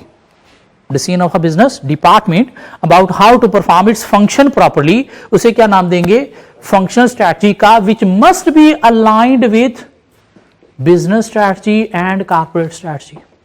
इनके जो भी डिसीजन है वो अलाइन होने चाहिए किसके साथ, बिजनेस स्ट्रैटेजी और हेडक्वार्टर मीन कॉर्पोरेट स्ट्रैटेजी के साथ। क्यों, इनके ऑब्जेक्टिव तभी मीट होंगे जब ये काम ठीक करेंगे। अगर इनकी स्ट्रैटेजी कुछ और है और बिजनेस स्ट्रैटेजी कुछ और है तो क्या बिजनेस का ऑब्जेक्टिव मीट होगा, नहीं। इसलिए ये स्ट्रैटेजीज अलाइन होनी चाहिए किसके साथ, बिजनेस स्ट्रैटेजी और कॉर्पोरेट स्ट्रैटेजी के साथ। सो यहां तक ये 3 लेवल क्लियर होते हैं। Corporate strategy, decision of the headquarter about which industry to enter and which industry to exit, decision of the parent company about how to manage business units or subsidiaries. Business strategy, decision of a business unit about how to deal with competition in its particular industry. And function strategy, decision of a business department about how to perform its function properly, which must be aligned with business strategy and corporate strategy. अब हमारी book के accordingly ये 3 ही level हैं, लेकिन कुछ writer कहते हैं कि नहीं, एक चौथा लेवल भी है स्ट्रैटेजी का, जिसे नाम दिया जाता है नेटवर्क स्ट्रैटेजी का या अलायंस का।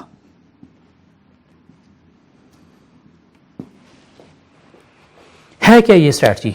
कहता है ये स्ट्रैटेजी है किस चीज की, about relationship with others, about relationship with others, about cooperative spirit with others।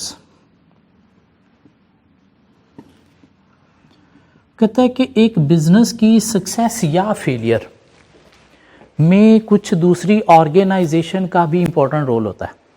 होता है क्या कह रहा है, एक बिजनेस की सक्सेस या फेलियर में अदर ऑर्गेनाइजेशन का भी इंपॉर्टेंट रोल होता है।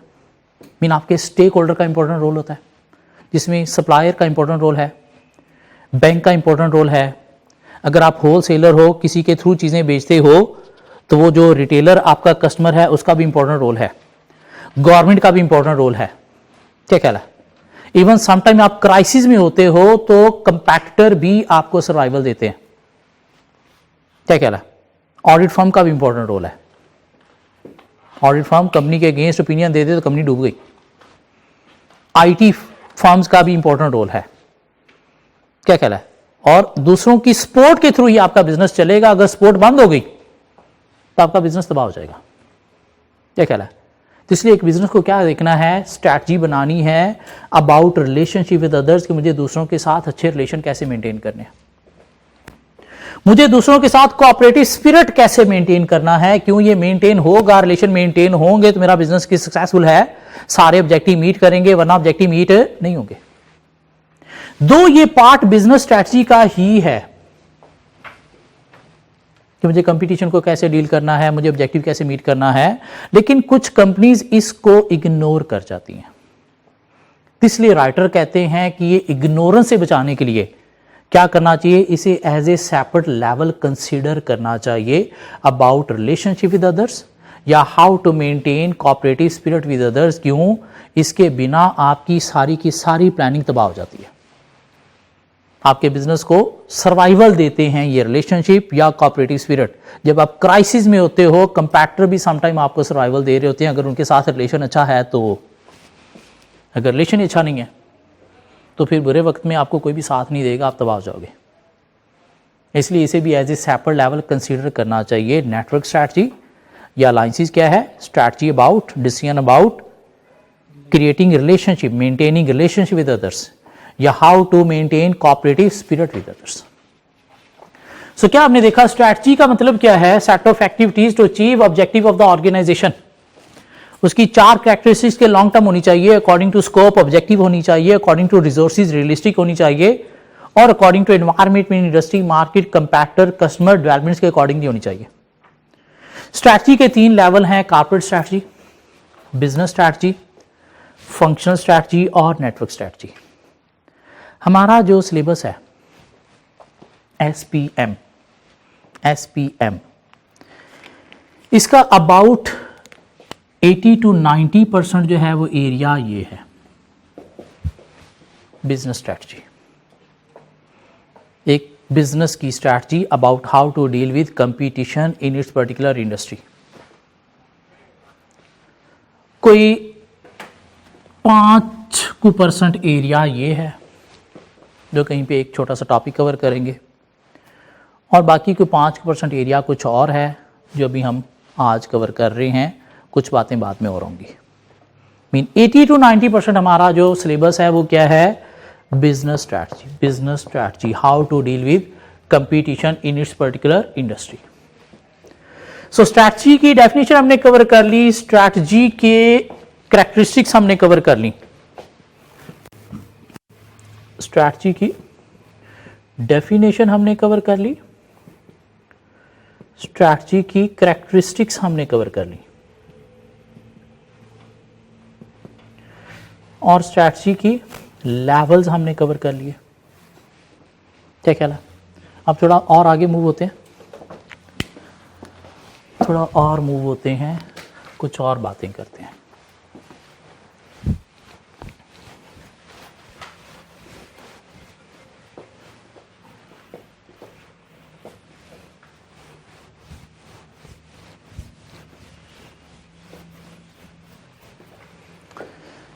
एक छोटा सा टॉपिक डिस्कस करते हैं, dimensions of strategy.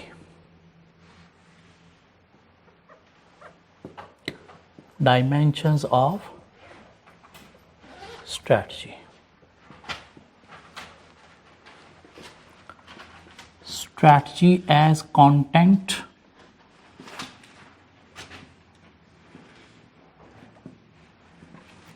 Strategy as context,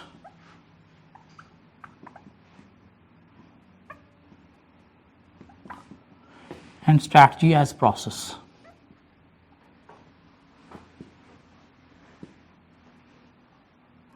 ये डायमेंशन का मतलब क्या था? Dimensions, ways, angles.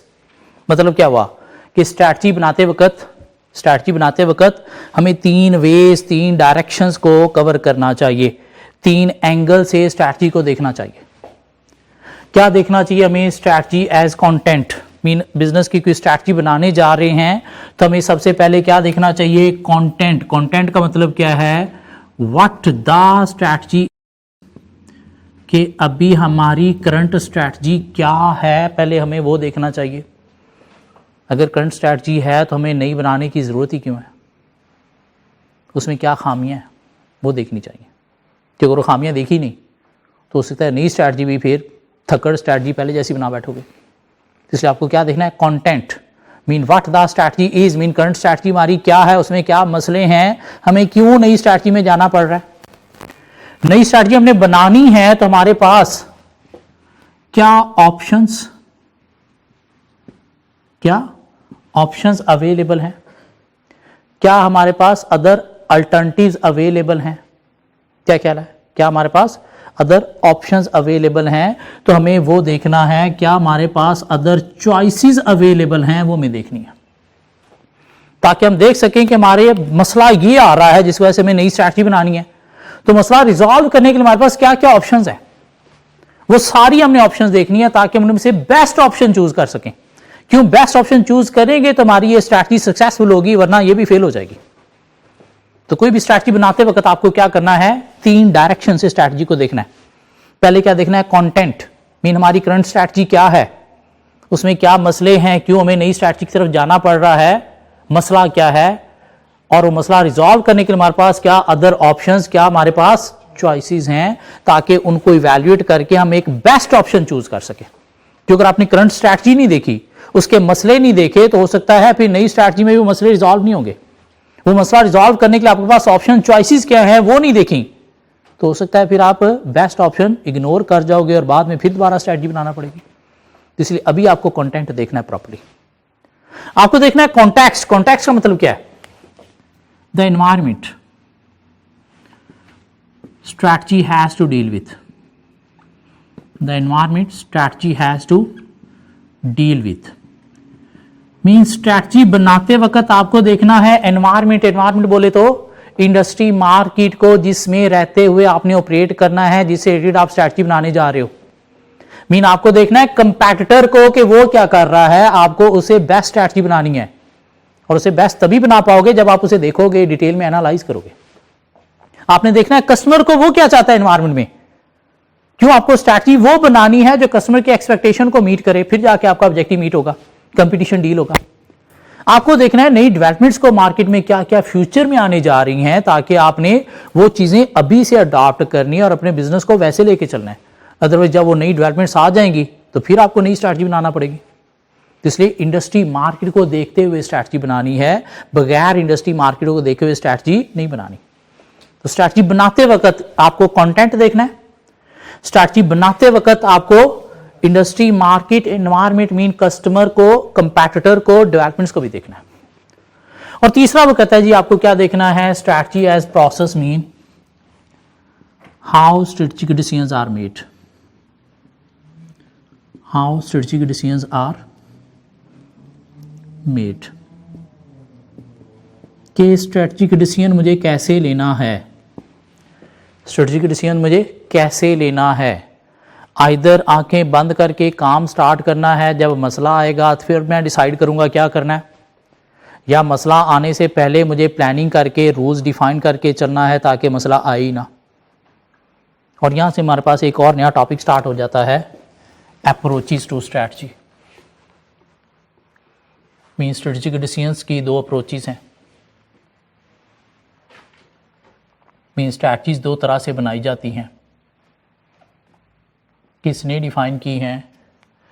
एक राइटर है मिर्जबर्ग, उसने डिफाइन की है। बल्कि दो राइटर हैं, मिर्जबर्ग एंड वाटर्स, पानी नहीं, बंदे का नाम है वाटर्स। सो मिर्जबर्ग एंड वाटर कहते हैं कि स्ट्रेटेजिक डिसीजन दो तरह से लिए जाते हैं। मीन दो अप्रोचेज हैं स्ट्रैटेजी मेकिंग के। मीन बिजनेस दो तरह से स्ट्रैटेजीज बनाते हैं। एक अप्रोच को नाम दिया जाता है डेलिब्रेट अप्रोच, और एक अप्रोच को नाम दिया जाता है emergent approach. Deliberate and emergent. Deliberate approach क्या है? वो कहता है जी ये प्रोएक्टिव अप्रोच है, टॉप डाउन अप्रोच है, इंटेंडेड अप्रोच है। प्रोएक्टिव है, टॉप डाउन है, इंटेंडेड है, जबकि एमर्जेंट क्या है? प्रोएक्टिव नहीं, रिएक्टिव, टॉप डाउन नहीं, बॉटम अप, और इंटेंडेड नहीं, अनइंटेंडेड। ये सेंट्रलाइज्ड अप्रोच है, ये डिसेंट्रलाइज्ड अप्रोच है। कंपनीज दो तरह से स्ट्रैटेजीज बनाती हैं। प्रोएक्टिव बेसिस पे, मसला आने से पहले अपनी पॉलिसीज, अपने रूल्स डिफाइन करके चलती हैं, deliberate. Top down, top management जो है वो डायरेक्शन सेट करती है और नीचे कम्युनिकेट करती है। नीचे लोग स्ट्रैटेजी मेकिंग में इन्वॉल्व नहीं है। स्ट्रैटेजी कौन बना रहा है? टॉप मैनेजमेंट, और वो नीचे कम्युनिकेट करेगी। और इंटेंडेड मैनेजमेंट की मन मर्जी इसके अंदर पूरी शामिल है कि हाँ हम ये काम करने जा रहे हैं, ये चीजें डेवलप करने जा रहे हैं। और क्या है? Centralise. Centralise mean head office से एक्सपर्ट माइंड मिल बैठ के डायरेक्शन देते हैं। नहीं, स्ट्रैटेजी मेकिंग एक और भी अप्रोच है, इसे एमर्जेंट का नाम दिया जाता है। एमर्जेंट क्या है? रिएक्टिव। मसला आने से पहले नहीं, जब मसला आया तो उसके बाद आप रिएक्ट करोगे, रूल्स डिफाइन करोगे कि आगे क्या करना है। टॉप डाउन नहीं, बॉटम अप मीन नीचे से मसला ऊपर कम्युनिकेट किया जाएगा, फिर टॉप पे बैठे हुए लोग डिफाइन करेंगे क्या करना है।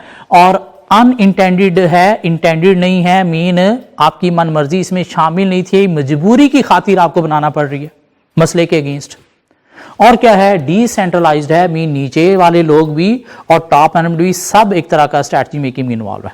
सब डिसीजन ले रहे हैं, क्यों? ये मसला बता रहे हैं, फिर साथ कंसल्ट भी कर रहे हैं कि क्या क्या इसका हल होना चाहिए। अच्छी अप्रोच कौन सी है? डेलिब्रेट या एमर्जेंट? डेलिब्रेट या एमर्जेंट? डेलिब्रेट। एमर्जेंट में मसला हो सकता है, आपको इस काबिल ना छोड़े कि आप सोच सको। लेकिन कोई भी कंपनी प्योरली डेलिब्रेट या प्योरली एमर्जेंट पे नहीं चलती, दोनों पे चलती हैं कंपनीज। एक कंपनी कहे कि मैंने सिर्फ डेलिब्रेट पे चलना है, एमर्जेंट पे चलना ही नहीं है, तो बड़ी बेवकूफ़ी है। क्यों? इंडस्ट्री में कोई नई चेंजेस आ रही हैं, कंपैटिटर कुछ नया ला रहा है, तो आपको रिएक्ट करना है, वरना आप फेल हो जाओगे।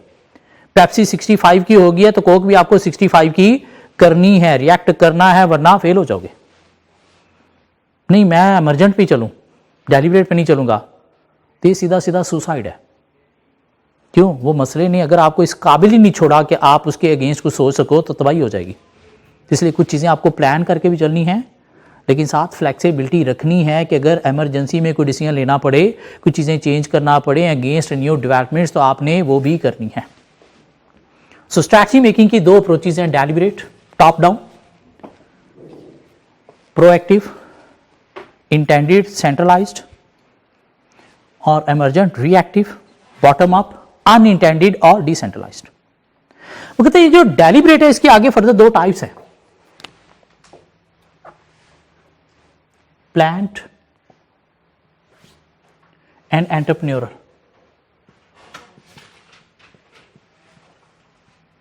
Planned and entrepreneurial. इमरजेंट की भी आगे दो टाइप्स हैं, experience based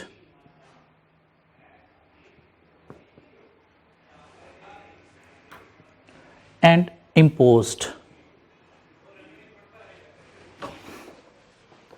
deliberate, proactive, top down, intended, centralise की दो टाइप्स हैं, क्या? प्लान्ड और एंटरप्रेन्योरल। कहता है प्लान्ड एक कंपनी की स्ट्रैटेजीज होती हैं, एक कारपोरेट ऑर्गेनाइजेशन की स्ट्रैटेजी होती हैं, जबकि एंटरप्रेन्योरल एक सोल ट्रेडर की स्ट्रैटेजीज होती हैं। प्लान एक कंपनी की स्ट्रैटेजीज हैं, एंटरप्रेन्योरल एक सोल ट्रेडर की स्ट्रैटेजी है। और कहते हैं जो प्लान्ड स्ट्रैटेजीज हैं ये क्या होती हैं? फॉर्मल होती हैं, राशनल होती हैं, रूल बेस्ड होती हैं, टेक्निक बेस्ड होती हैं।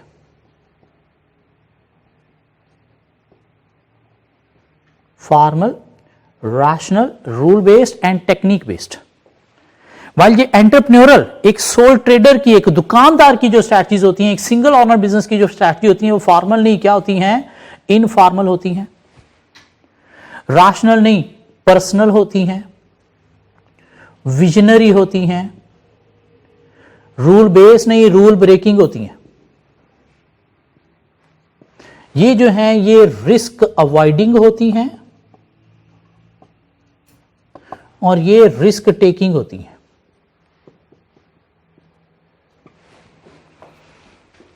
मीन एक कारपोरेट की, एक अच्छी ऑर्गेनाइजेशन की स्ट्रैटेजीज क्या होती हैं? फॉर्मल मीन सब कुछ रूल्स लिखे होते हैं, राशनल लॉजिकल होती हैं, मीन कुछ एक्सपर्ट माइंड मिल बैठ के बनाती हैं to achieve efficiency. Rule based होती हैं, सब कुछ वहां पे सिस्टम के अकॉर्डिंगली चलता है और रूल्स लिखे होते हैं, सबको ओबे करना होते हैं। Technique based mean past experience से सीख के वो रूल डिफाइन किए जाते हैं, किस लिए? ताकि फ्यूचर रिस्क को अवॉइड किया जा सके। लेकिन एक सोल ट्रेडर की जो स्ट्रैटेजीज हैं वो फॉर्मल नहीं, इनफॉर्मल होती है, मीन कहीं पे लिखी हुई नहीं होती, पर्सनल होती हैं, उसकी लोगों के साथ डिस्कस करके नहीं बनाता। विजनरी, उसकी अपना जो विजन है, मन मर्जियां जो हैं उसके अकॉर्डिंगली होती हैं। और रूल बेस नहीं, रूल ब्रेकिंग होती हैं, जब दिल करेगा दुकान खोलेगा, जब दिल करेगा बंद करेगा, कुछ भी चेंज कर देगा। और रिस्क टेकिंग होती हैं, higher the risk higher the return based. क्या कहला? तो planned, proactive, top down, centralised, intended strategies company की प्लान्ड होती हैं और एक सोल ट्रेडर की क्या होती हैं? एंटरप्रेन्योरल। ये बात समझ आती है? Emergent, reactive, bottom up, unintended, decentralised की दो टाइप्स हैं, experience based and imposed. Imposed का मतलब क्या है? Imposed by external forces. imposed by external forces mean business के बाहर की कुछ फोर्सेस ने इंपोज किया है कि भाई अपने आप को चेंज करो। पेप्सी 65 की हो गई है तो कोक के ऊपर इंपोज हो गया है कि अपने आप को 65 का करो। यूफोन के पास 4G LTE आ गया है तो वारिद के ऊपर इंपोज हो गया है कि आप भी 4G LTE लेके आओ वरना मार्केट से दफा दूर हो जाओ। ये क्या है? Reactive, bottom up, unintended mean आपकी इंटेंशन नहीं थी लेकिन मजबूरी में आपके ऊपर इंपोज है कि आपको अपनी स्ट्रैटेजी चेंज करना है, नहीं करोगे तो मारे जाओगे। यह क्या है? Experience based. एक्सपीरियंस बेस्ड क्या है? Learning and adoption based. Learning and adoption या ट्रायल एंड एरर बेस्ड। मतलब क्या हुआ कि बिजनेस कुछ भी प्लान करके डिफाइन करके नहीं चल रहा। बिजनेस स्टार्ट कर दिया है कि जैसे जैसे हम मसलों से लर्न करते चले जाएंगे, अपने रूल्स डिफाइन करके अडॉप्ट करते चले जाएंगे। Active trial and error based, चलो ट्राई करते हैं, जब एरर आएगा, मसला आएगा तो फिर देख लेंगे क्या करना है। इन पहले से प्लानिंग आपकी कुछ नहीं है, क्या प्रोएक्टिव नहीं, रिएक्टिव। सो स्ट्रैटेजी मेकिंग की दो अप्रोचेज हैं according to Mintzberg and Waters, deliberate and emergent. Deliberate proactive, top down, centralised और इंटेंडेड स्ट्रैटेजी अप्रोच है, जबकि emergent reactive, bottom up, decentralised और अनइंटेंडेड अप्रोच है। डेलिब्रेट की आगे फर्दर दो टाइप्स हैं, प्लान्ड होती है या एंटरप्रेन्योरल होती है। प्लान्ड मीन एक कंपनी की होती है, एंटरप्रेन्योरल मीन एक सिंगल ऑनर बिजनेस या सोल ट्रेडर की होती है। और जो प्लान्ड स्ट्रैटेजीज होती हैं कंपनी की, वो फॉर्मल होती हैं, लिखी होती हैं, रैशनल लॉजिकल होती हैं, क्यों एक्सपर्ट माइंड मिल बैठ के बनाते हैं, रूल बेस्ड, सब कुछ सिस्टम, इंटरनल कंट्रोल सिस्टम के अकॉर्डिंगली चलेगा, और टेक्निक बेस्ड, वो रूल्स पास्ट मसलों से सीख के बनाए होते हैं ताकि फ्यूचर रिस्क को अवॉइड किया जा सके। एक सोल ट्रेडर की स्ट्रैटेजी क्या होगी, लिखी हुई नहीं, उसके दिमाग के अंदर, विजनरी, पर्सनल, मन मर्जी के ऊपर, रूल ब्रेकिंग, जब दिल करेगा कुछ भी चेंज कर देगा, फिक्स रूल नहीं है, और रिस्क टेकिंग, क्यों higher the risk higher the return के साथ होती है। इमर्जेंट की दो टाइप्स हैं, इम्पोज्ड बाय एक्सटर्नल फोर्सेस या फिर experience based mean learning and adoption के थ्रू आपने फ्यूचर अपना डिफाइन करना है, या ट्रायल एंड एरर की बेस पर कि मसला आएगा तो फिर देखेंगे क्या करना है। जी सर, क्वेश्चन।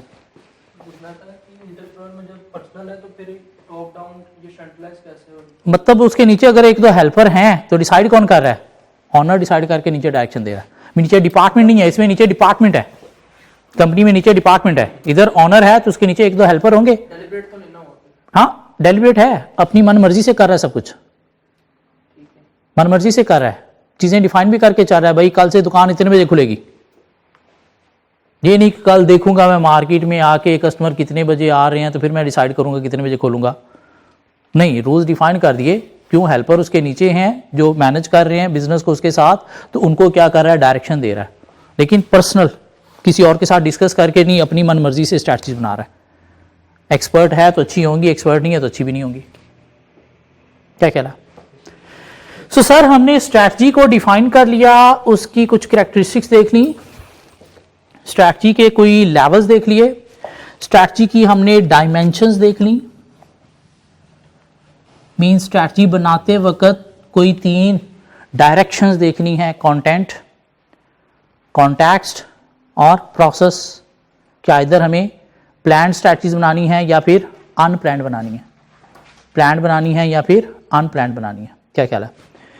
और हमने क्या देख लिया सर, अप्रोचेस देखनी,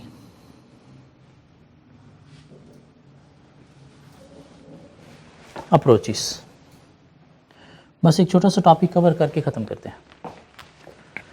सो according to Mintzberg strategy making की दो अप्रोचेस हैं, according to Mintzberg strategy making की दो अप्रोचेस हैं। एक और राइटर भी हैं बिजनेस मैनेजमेंट के, बहुत ही मशहूर राइटर है जिनका नाम है JSW। बेसिकली तीन राइटर हैं जिन्होंने मिलके काफी सारे मॉडल्स और थ्योरीज स्ट्रैटेजी पे, बिजनेस मैनेजमेंट पे लिखी हैं। JSW stands for Johnson, Scholes and Whittington. Johnson, Scholes and Whittington. JSW कहते हैं कि स्ट्रैटेजी मेकिंग की दो नहीं तीन अप्रोचेस हैं। अकॉर्डिंग टू मिन्सबर्ग दो अप्रोचेस हैं, डेलिब्रेट और इमर्जेंट। JSW कहता है नहीं, स्ट्रैटेजी मेकिंग की दो नहीं तीन अप्रोचेस हैं। और वर्ड अप्रोचेस को उन्होंने इंटरचेंज कर दिया वर्ड लेंस के साथ, कि स्ट्रैटेजी मेकिंग के क्या हैं, थ्री लेंसेज ऑफ स्ट्रैटेजी हैं, थ्री लेंसेज ऑफ स्ट्रैटेजी हैं। लेंसेज का मतलब क्या है, अप्रोचेस। क्या हैं वो तीन अप्रोचेस या तीन लेंसेज? एक लेंस, दूसरा लेंस, तीसरा लेंस। लेंस गोल होते हैं, मेरे शायद थोड़े टेढ़े मेढ़े, आप अपने गोल कर लेना। एक पहला लेंस या पहली अप्रोच क्या है, design lens, experience lens and ideas lens. Ideas lens.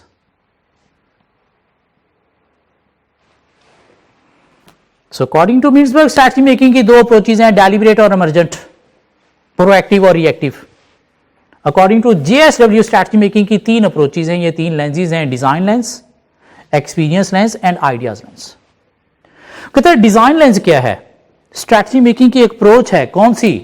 ये जो डेलिब्रेट और प्लान्ड है, ये सारी की सारी उठा के उसने बातें यहां पे कर दी कि स्ट्रैटेजी मेकिंग प्रोएक्टिव होती है, टॉप डाउन होती है, सेंट्रलाइज्ड होती है, इंटेंडेड होती है, फॉर्मल होती है, राशनल होती है, रूल बेस्ड होती है, टेक्निक बेस्ड होती है और रिस्क अवॉइडिंग होती है. कोई नई बात की? नहीं, वही सारा कॉपी पेस्ट. इसमें ये डिजाइन लेंस के ऊपर हम लिख सकते हैं. क्या कह रहा है? एक्सपीरियंस लेंस क्या है? ये इमरजेंट सारी की सारी कि नहीं भाई, स्ट्रैटेजी मेकिंग रिएक्टिव भी होती है, बॉटम अप, अनइंटेंडेड, डिसेंट्रलाइज्ड होती है, impose bye external forces, learning and adoption based, trial and error based भी होती है. को नई बात की? नहीं. नई बात कहां पे की? आइडियाज लेंस में. आइडिया लेंस में वो क्या कहता है? Complexity create ideas.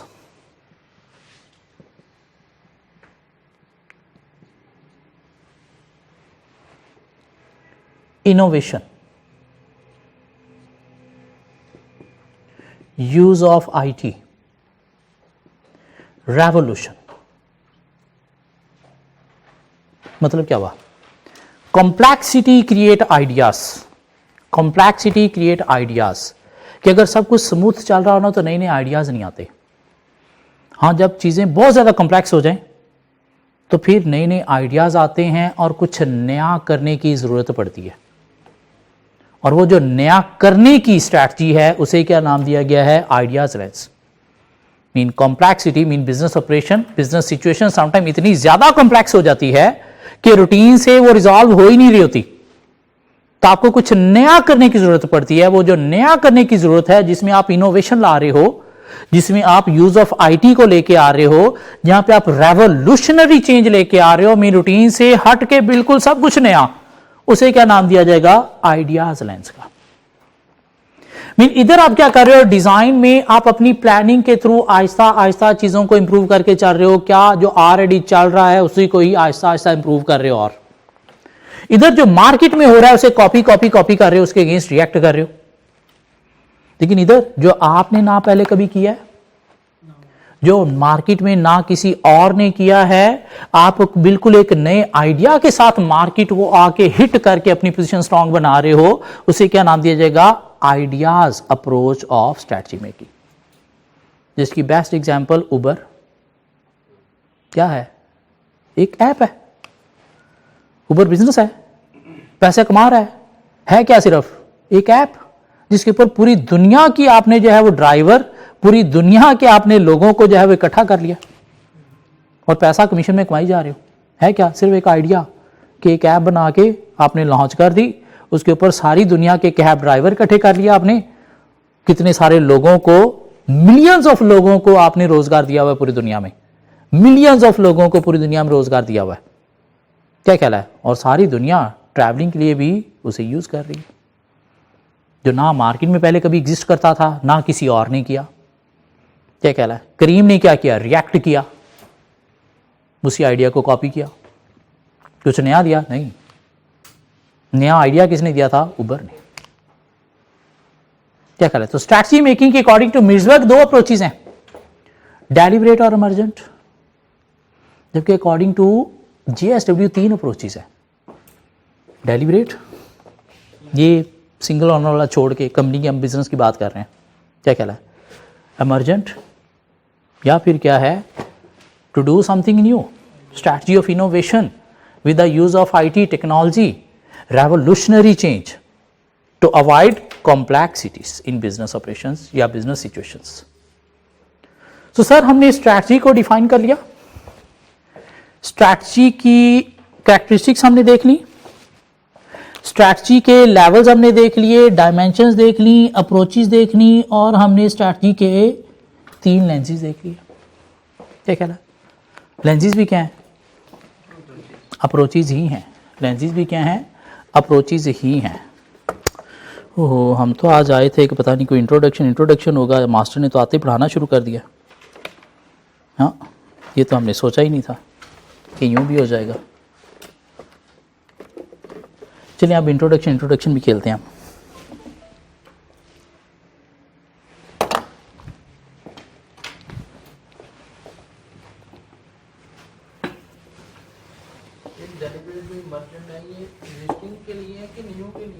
Existing business के लिए, नए बिजनेस के लिए, दोनों के लिए। मीन एक कंपनी ने स्ट्रैटेजी बनानी है तो कैसे बनाएगी, या तो प्लानिंग करके चलेगी, नई प्लानिंग करके चलेगी, पुरानी भी एवरी ईयर कुछ ना कुछ प्लानिंग करके चलेगी, कोई अपने 5 ईयर या एवरी ईयर के प्लान डिफाइन करेगी। लेकिन साथ मार्केट में अगर कोई चीज़ें चेंज हो रही हैं, कंपैक्टर कुछ नया लेके आ रहा है, कोई नई डेवलपमेंट्स आ रही हैं, तो उसके अगेंस्ट रिएक्ट भी करना है। कोरोना आ गया है तो आपको कॉस्ट सेविंग के लिए अगेंस्ट रिएक्ट भी करना है। अपनी पहले प्लानिंग पे आप नहीं चल सकते। वो जो कोरोना में कॉस्ट कटिंग की स्ट्रैटेजीज है वो क्या है, रिएक्शन है। अदरवाइज आपकी प्लानिंग तो कुछ और चल रही थी, लेकिन उस प्लानिंग को तबाह करके रख दिया मार्केट के अंदर एक नई चीज़ ने आके, दुनिया को इनफैक्ट तबाह करके रख दिया। उसने सोच ही तबाह करके रख दी कि क्या आप प्लानिंग में लगे हुए हो, इधर आओ आपको बताते हैं क्या प्लानिंग होती है। हाँ, क्या ख्याल है, हमारी ज़िंदगी में एक साल नहीं है ना, 2020 का साल हमारी ज़िंदगी में नहीं है ना। 21 तो चलो था, 2020 तो हमारी ज़िंदगी में है ही नहीं। क्या ख्याल है, उसमें तो कुछ किया ही नहीं हमने, ना हुआ कुछ, दुनिया ही बंद हो गई थी। अच्छा जी, इंट्रो कर लें। मेरा नाम ज़ियाउल हक, बस इतना काफ़ी है। बाकी आप लोगों ने अपना इंट्रोडक्शन करवाना हो तो क्लास से पहले या क्लास के बाद मुझे करवा देना। हम सिलेबस की तरफ आते हैं। CFAP 3 strategy and performance measurement, हमने टोटल 20 चैप्टर हैं। पहला चैप्टर हमने स्टार्ट कर लिया हुआ है। ये सारी चीज़ें हमने कवर की हैं, पहले चैप्टर के अंदर है। ठीक हो गया। 20 चैप्टर हैं, हमने कवर करने हैं मैक्सिमम 50 लेक्चर्स में।